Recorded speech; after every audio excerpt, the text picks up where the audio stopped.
Assalamualaikum warahmatullahi wabarakatuh. Nama saya Desi Ratu Nurmalasari, salah satu pasien RSIA Al Islam. Datang kemari ke rumah sakit ini dengan tujuan ingin PBAC karena yang sebelumnya agak traumatik gitu ya, sesar anak pertama. Tuh. Saya orang Lembang dan setiap kontrol ke sini perjalanan mungkin 45 menit sampai 1 jam, tidak apa-apa. karena tekad itu ingin PBAC. Alhamdulillah Allah izinkan.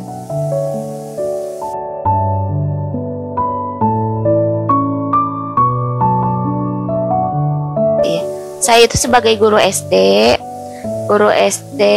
di SD di Lembang, dan mungkin sampingannya, bukan sampingan mungkin ya, pekerjaan lain juga sebagai konten kreator di platform TikTok, Instagram.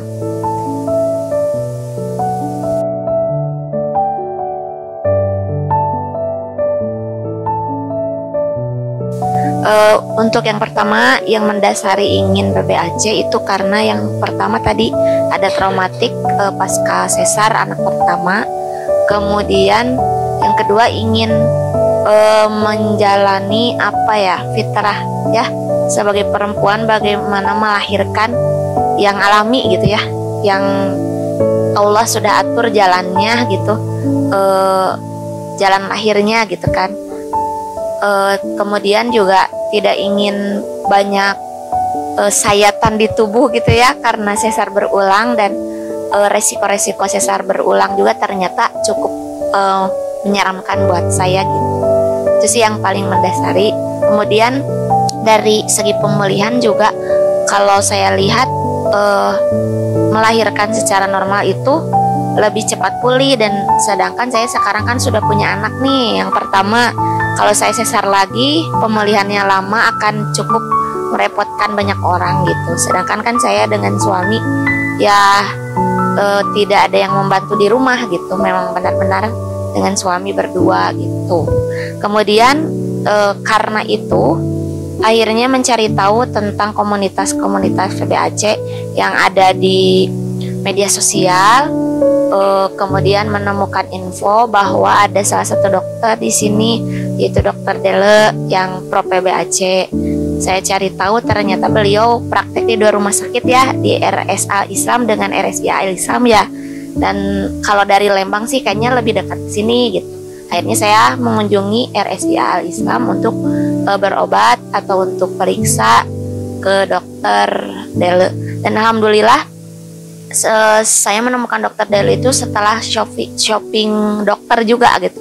Shopping dokter sebelumnya ke dokter-dokter SPOG yang lain, tapi jawabannya rata-rata dilihat dulu nanti, dilihat dulu SBR-nya, dilihat banyak syarat yang diajukan gitu untuk yang ingin PBAC. Tapi alhamdulillah kalau Dokter Dele pertemuan pertama langsung, "Hayo Bu, insya Allah Ibu terus periksa sama saya.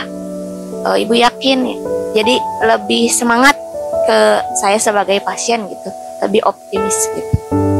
Itu sih, jadi menemukan di akhirnya RSIA Al Islam.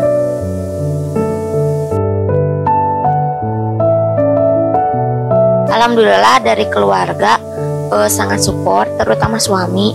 Suami bersedia mengantar, walaupun ya startnya suami itu dari tempat dia bekerja di Bandung juga, jadi saya yang ke tempat kerja suami, baru suami ngantar ke sini gitu setiap kontrol, karena mendukung saya untuk PBAC, melihat keseriusan saya. Akhirnya suami saya pun mendukung sepenuhnya dari segi materi dan non materi. Kalau untuk PBAC ini ternyata ya Masya Allah ya, memang waktu anak pertama itu sesar, walaupun memang sebelumnya kontraksi dulu sampai bukaan mau mengejan gitu, tapi endingnya disesar. Emang ketika disesar itu tidak merasakan apa-apa karena mungkin di anestesi, tapi setelahnya luar biasa untuk pemulihannya. Tapi untuk sekarang PBAC dengan normal gitu ya, memang ada perjuangan ketika mengejan gitu ya, tapi setelah bayi keluar ya alhamdulillah saya pun bisa langsung ke kamar mandi sendiri, bisa mobilitas, bisa menyusui secara mau duduk mau berbaring. Kan kalau sesar harus sambil berbaring dulu dan lain sebagainya, terbatas lah, bahkan bicara pun sakit gitu ya. Jadi ya sekarang merasanya lebih enak karena memang itulah jalannya yang seharusnya gitu.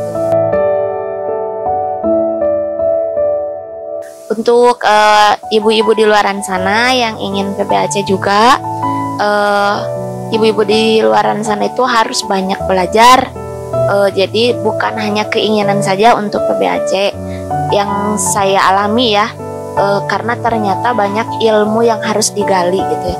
Kita harus mencari tahu PBAC itu bagaimana, resikonya apa, kemudian SC berulang juga bagaimana dan resikonya apa, sama-sama dicari. Kemudian jangan fokus ke kegagalan. Rata-rata kan ibu-ibu yang pernah SC ingin SC lagi karena takut atau ditakut-takuti pecah rahim lah apa dan lain sebagainya. Padahal untuk pecah rahim dan sebagainya tidak hanya untuk yang pernah SC saja, resiko itu selalu ada ya. Tapi bagaimana cara kita mengatasinya, jadi jangan fokus ke akibat yang akan ditimbulkannya.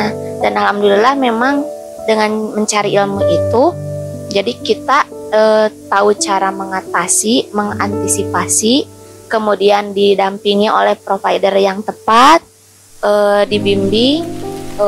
Kemarin juga sama dokter Del kan sempat di infus menoper sampai 4 kali, kemudian disarankan untuk mengkonsumsi makanan tinggi protein, kemudian jalan kaki dan lain sebagainya. Jadi memang karena kita tahu ilmu, jadi kita tahu cara bagaimana meminimalisir resiko gitu. Dan alhamdulillah ternyata ada hasilnya. Kemudian yakin kita bisa, kemudian yakin Allah memberikan kita rahim, menakdirkan kita hamil, pasti menyediakan juga jalannya, tidak mungkin tidak gitu ya. Jadi harus yakin kepada Allah, pada diri sendiri, dan mencari provider yang tepat gitu. Itu tipsnya.